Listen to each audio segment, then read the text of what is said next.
Ito ang inyong lingkod na nagbabalik upang magbigay ng mga balitang walang bias at katotohanan lamang. Ito ang Bayang Pinas. Ang isyungang ito ay naging usap-usapan sa buong bansa at sa iba't ibang social media platforms.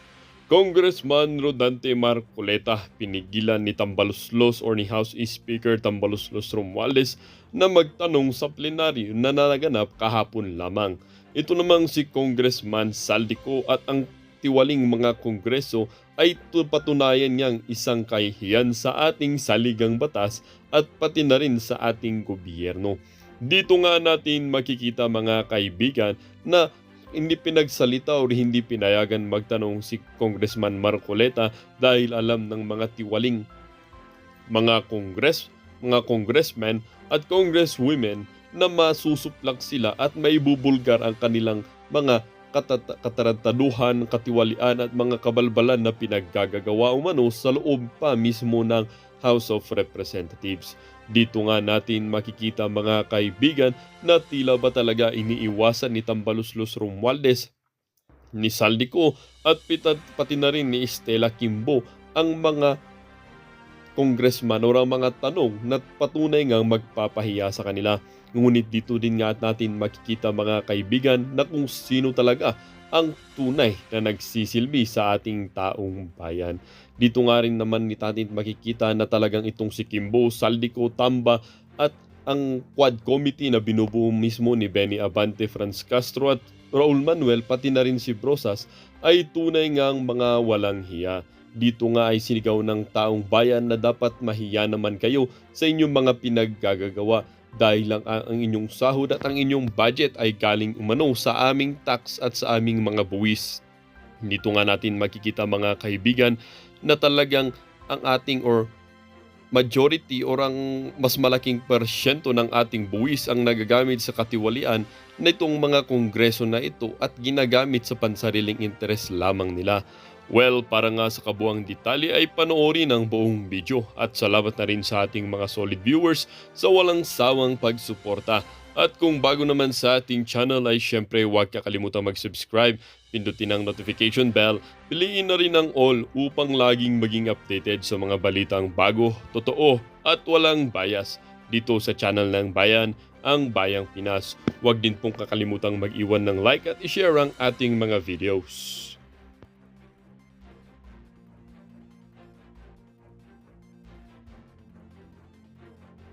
Tanong nitong si Congressman Rodante Marcoleta, ang nakakalungkot ho dito, hindi ho natin narinig yung mga punto de vista ni Kong Dante kaugnay dyan sa mga pinag-uusapan kahapon sa plenaryo.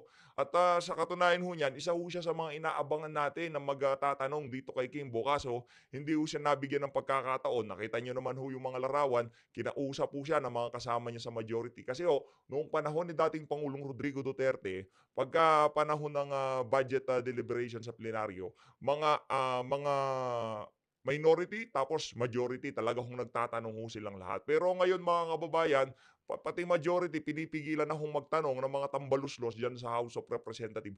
Pagka nagkataon ho talagang totoo ang sinasabi nitong si Vice President Sara Duterte kasi sabi niya 'di ba, dalawang tao lang ang may control sa budget ng Pilipinas. Kung kung kung hindi totoo ang sinasabi nitong si Vice President Sara Duterte, bakit kailangang pigilan itong si Congressman Rodante Marcoleta, 'di ba? Ibig sabihin ho, kahit gaano pa sila kadami diyan sa House of Representatives, kung anong gustong mangyari nitong si Saldico at nitong si Tambalusos, pagka sinabing wala ng tanungan sa mga majority member ng majority, wala na hong mangyayaring tanungan. Ang saklap 'no? Napakasaklap ho ng mga nangyayari ngayon sa ating pamahalaan. Kaya manatili lang ho tayong nakantabay sa mga susunod na kaganapan at subaybayan ho natin, i-follow ho natin yung mga malulupit na vlogger na yan. Third Floor Studio, palakpakan naman ho natin, pati ito si Congressman Rodante Marcoleta.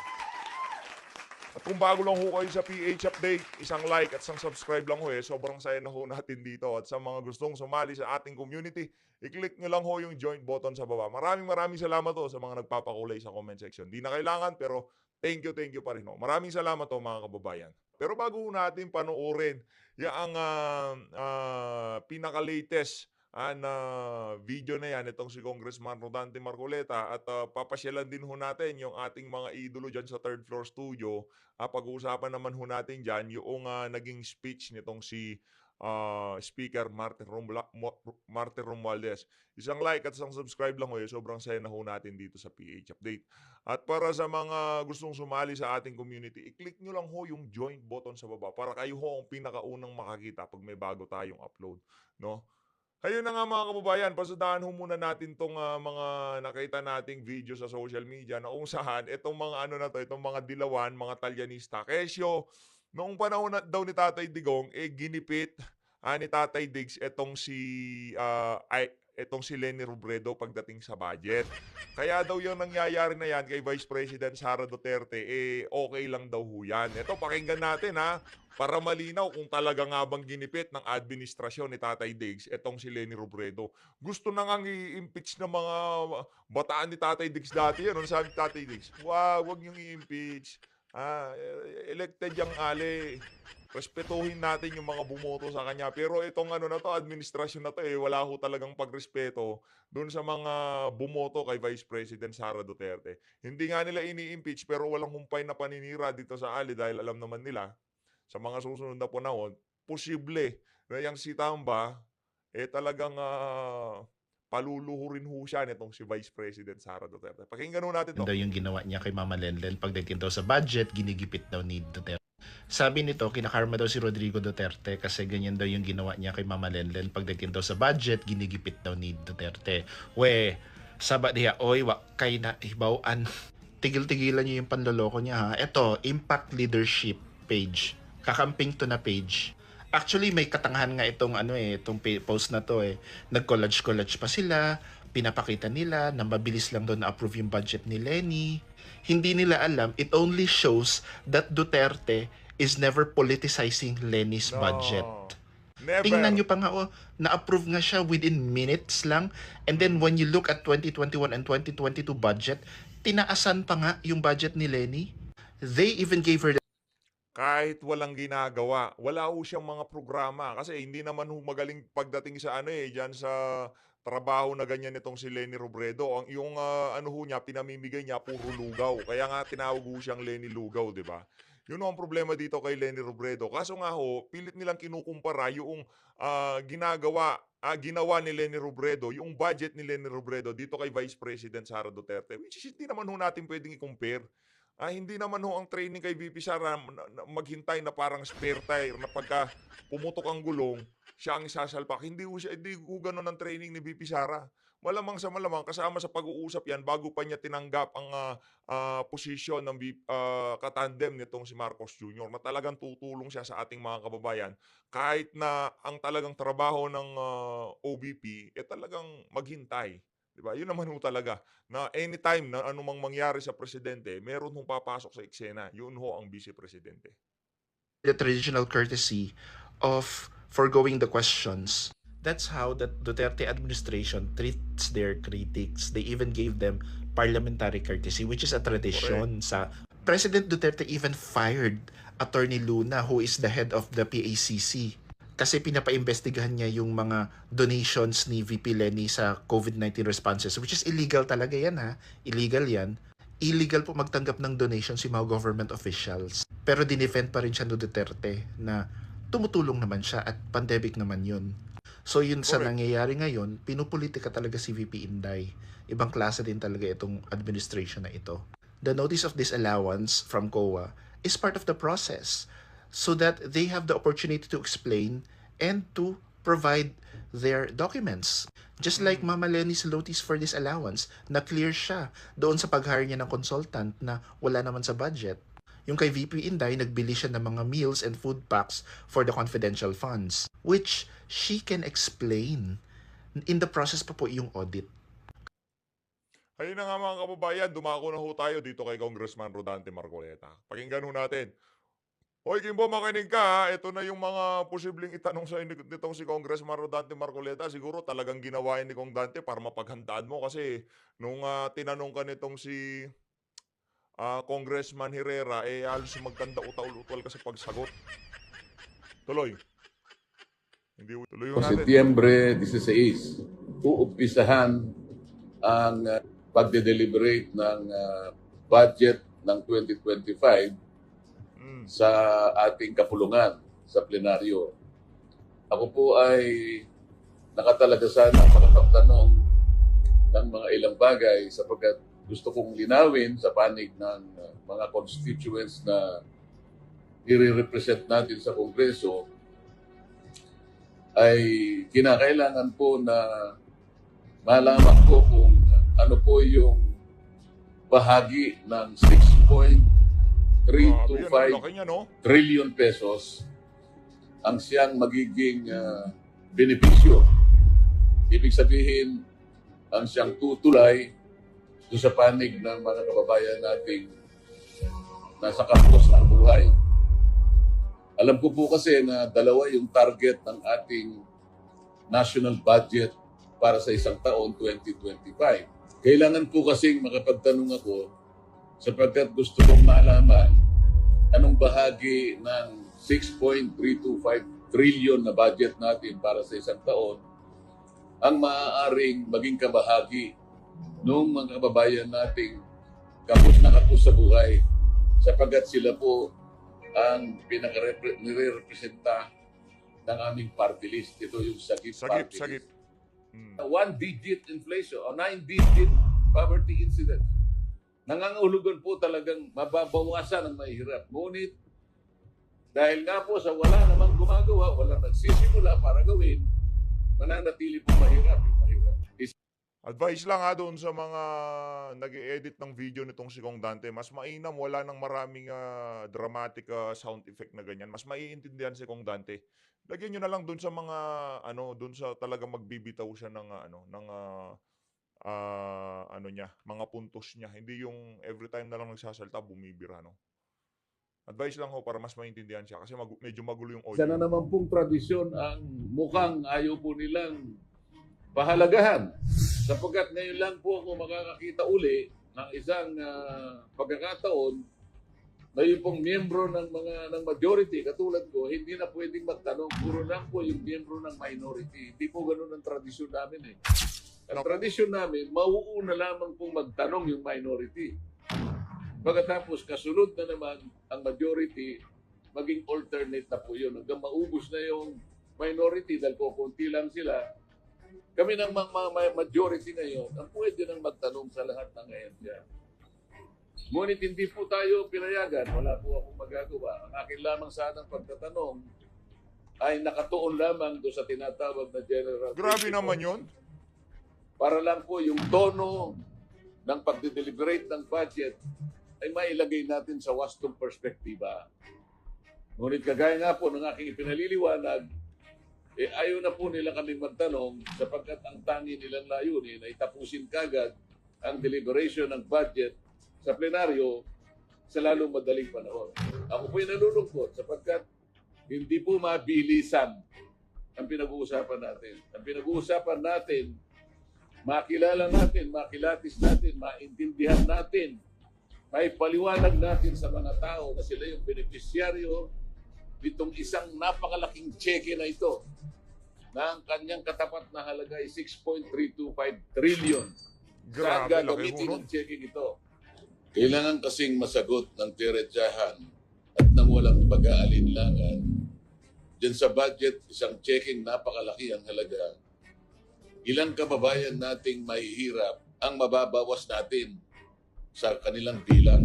Yun sana ang kailangang masagot dito. Sa bawat budget na inilalatag natin taon-taon, nasisiguro sana natin na meron tayong napapag-graduate sa kahirapan ng mga kababayan natin hanggang sila ay maubos. So kung gagayahin natin ang China, isang taon lang dapat nag-graduate na lahat sa kahirapan ng ating mamamayan. Ito yung gusto ko sanang masiguro. Ito yung gusto kong masagot ng diretso. Ang problema, hindi kami pinagtatanong. Gusto ko sanang kusisahin kung bakit yung Magna Carta na ginawa Grabe natin naman pala sa yan. loob ng 15 taon. Ang nangyari ho pala dyan sa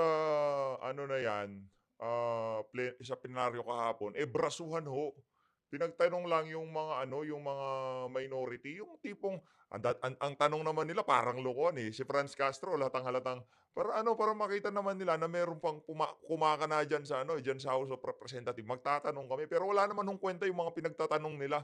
Buti pa yung kay ano, Congressman Herrera maliban doon, oh, tsaka yung kay De Jesus. Maliban doon sa dalawa na yun, wala naman ho talagang kapaki-pakinabang na tanungan na nangyari diyan sa House of Representatives kahapon. At na Karta 44 hanggang ngayon ay hindi naipatutupad ng maayos. Walang implementing rules and regulations. Walang listahan ng mahihirap na sila ang magiging benepisyaryo nung batas na yon. Hindi umuusad. Walang ginagawa yung National Anti-Poverty Commission. Walang ginagawa ang NEDA.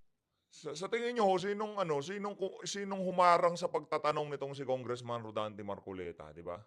Tingin niyo ho ba yung head ng APRO? Kasi silang nagpepresente, eh, yung mga miyembro ng APRO sila talaga didepensa sa mga tanong ng ibang mga kongresista, eh. Kung magkataon, eh, talagang kawalang-yahan ho mga pinaggagawa nitong si Saldico, nitong si Tambaluslos diyan sa House of Representatives. Yan ho ang patunay na yung sinabi nitong si Vice President Sara Duterte na dalawa lang ho talaga ang may control sa budget ng sambayan ng Pilipino. Congressman ho yan, hindi pinagtanong. Para yung listahan na yon ay makuha natin. Dahil kung ang tinutukoy nila ay mabawasan ng 1 digit ang kahirapan sa ating bansa at hindi naman sila magsisimula, kahit kailan ay hindi matutupad yung kanilang hangarin sapagkat hindi gumagalaw yung batas at walang gustong sumagot at walang gustong gumawa at ayaw nila kaming bigyan ng pagkakataon na makapagtanong dito sa bahaging ito. Kaya yung napaka-importante nito sapagkat ang kinakatawan nga natin ay yung mga mahihirap na kababayan dito sa ating bansa. Maraming salamat po at manatili tayong malakas. Ayun na nga mga kababayan, yun ho ang naging mensahe nitong si Congressman Rodante Marcoleta. Ang gaganda pa naman ng mga puntos niya. Dapat pinagtanong ho siya ng mga nitong APRO kahapon, no? Itong si Kimbo. Di na ho siya pinaintulutan, di ho natin maintindihan. Siguro talagang kontrolado ho nitong mga nag-aaring uri ngayon dyan sa House of Representatives. Yung kung paano magpo-flow yung budget deliberation dyan sa plenaryo, no? Ito mga kababayan, pakinggan ho natin, third floor studio, palakpakan ho muna natin. At itong si Congressman Rodante Marcoleta. Game. Ng bayan na ang budget ng Pilipinas ay nagagastos ng tama. At yun din ang sinabi ni Oo. Speaker Martin Romualdez Oo. na actually binanggit niya nga rin yung bago tayo magkimbo, sorry Oo, pa. oo. Kasi yun din ang linya Sige. naman sa opening ni Speaker eh. Dahil nasa plenaryo na nga yung budget ng kabuuang budget ng pamahalaan, di ba? Ang sabi niya, yung transparency, accountability.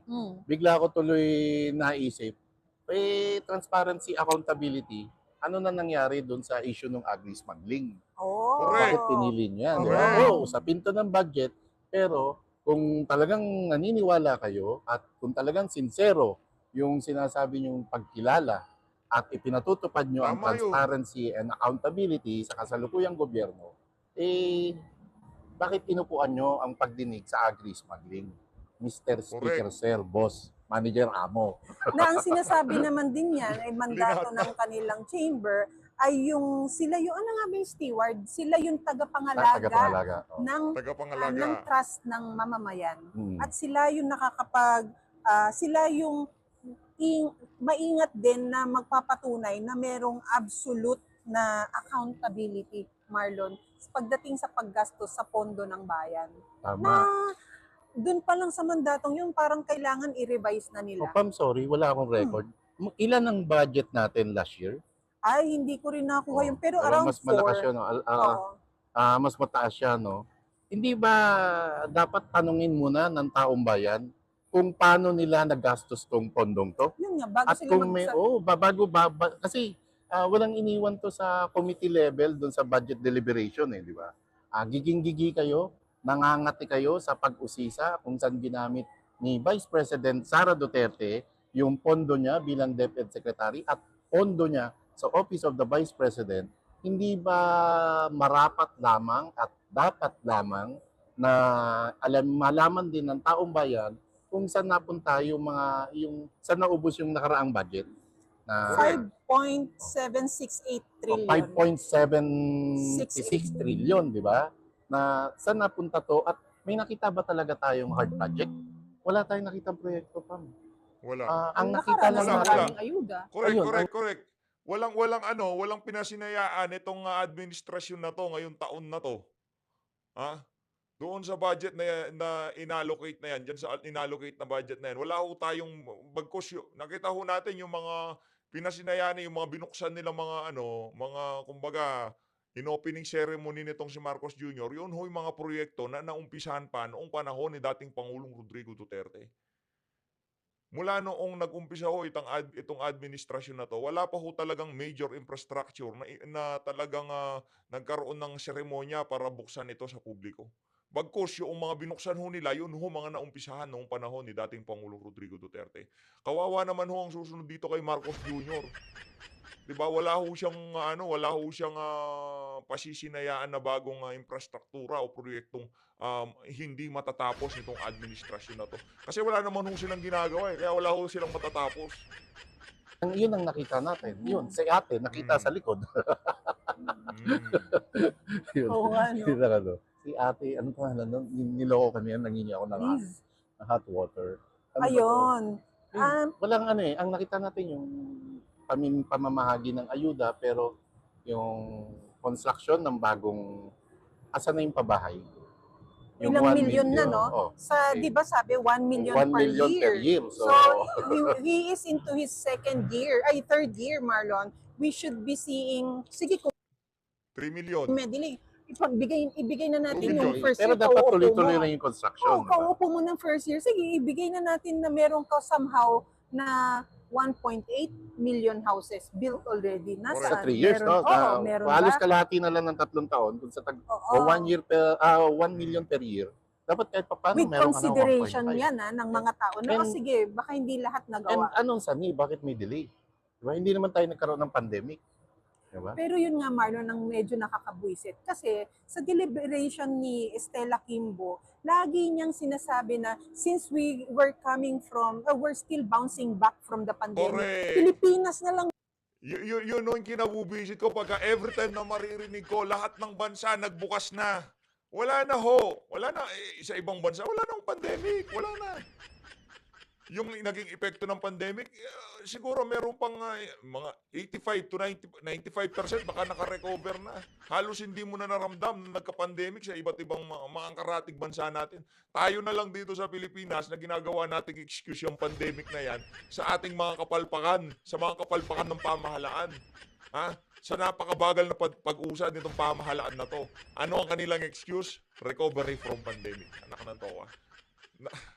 Kimbo naman, ano ba yan? ho yata ang gumagamit ngayon ng excuse na yan na we are still recovering from the pandemic. Etong mga to, ang lalakas ng loob gamitin yung salitang pandemya. Pero pag hinahanapan nila ng pondo yung nakalipas na Duterte administration, baliwala sa kanila. Hanggang doon sa deliberation, sa interpolation ni Congressman De Jesus, pagkakaalam ko, naikumpara pa pinagmalaki pa ni Correct. ni Stella Kimbo na mas mataas di hamak yung nagastos sa pondo ng Duterte administration kumpara sa kasalukuyang administrasyon. Wag nating kalimutan, kaya mataas po yun, unang-una, 6 na taon yun. Eto kayo, 3 taon. At higit lalo, kaya mataas yun, dahil po, 4 na taon po tayong nasa ilalim ng pandemya. Doon mo dapat gamitin sa time frame na yun, yung pandemya na yan. Yes. And it is the very first pandemic that the Philippines went through. And everything was new to us, Marlon. Yes.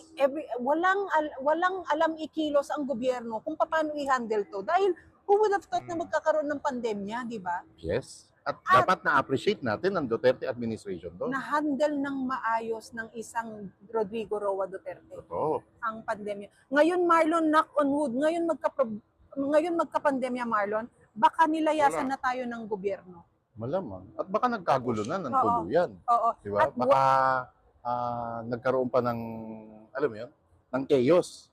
Kasi mas sasailalim malabong ng mangyari sa yun. matinding pagkagutom ang mamamayan dahil alam natin na wala silang ibibigay. Sa ugali nilang yan, wala silang ibibigay. Pero sa kabila nung may pandemic tayo, wag nating kakalimutan nagpatuloy yung build project Yes. ng BBM, samantalang ngayon, BBM? ng Duterte administration, sorry, pamali-mali ka purifikasyon. Anyway, pag pinagpatuloy yung BBM, yung build. Ulit-ulit. Sir, nangyayari ba para sa... Anong nangyayari, sir? Ba't para sumasablay ho atata? Ito naman si Boss Amo eh. Nangyayari! Pumapalya. Hindi, pero mahusay ho yan. Mahusay yung mama na yan. Tsaka mabait yan.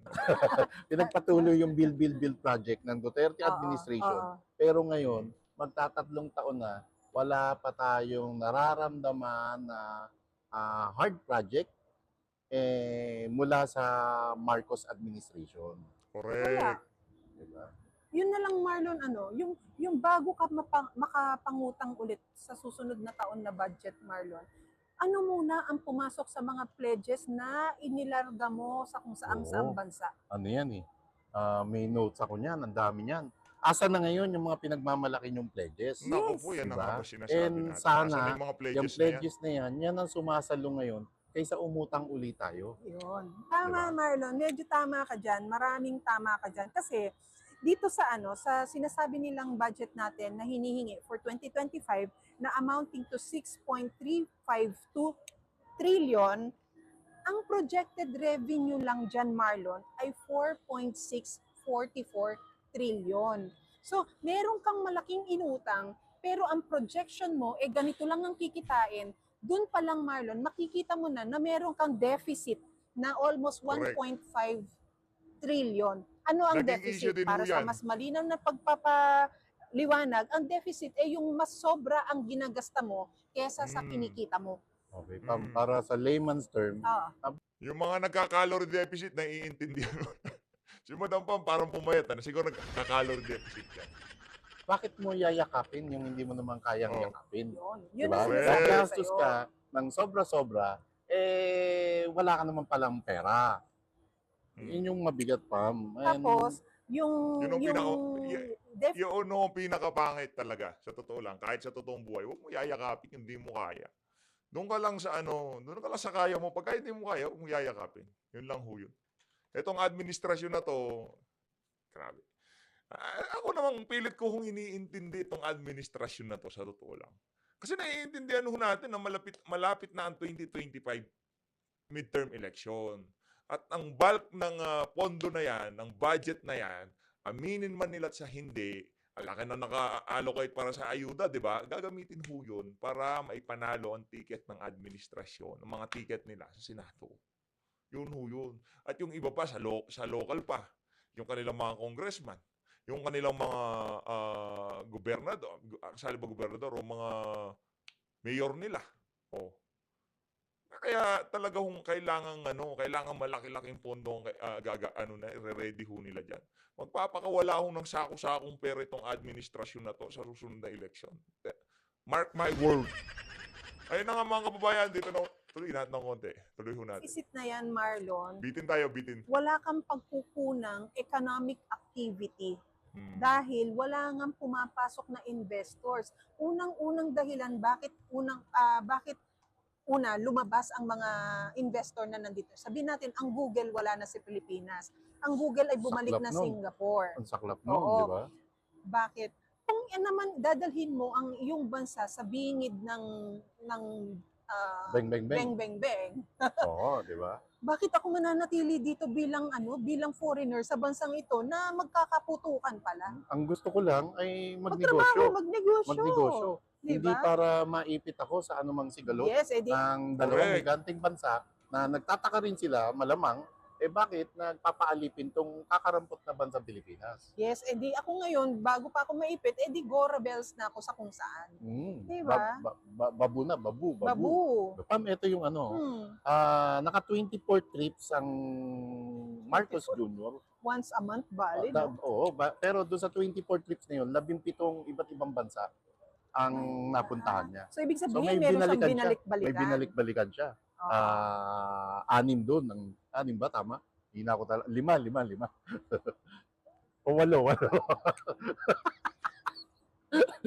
Anyway, ang generated daw na investment pledges ay Yan. $72.2 billion. Billion. Dollars. Grabe, Billion Ayan, dollar. billion So, dollars yan. Pledges yun. Pledges Asan to. na yun? O asan na ngayon to? Bibitinin ko kayo mga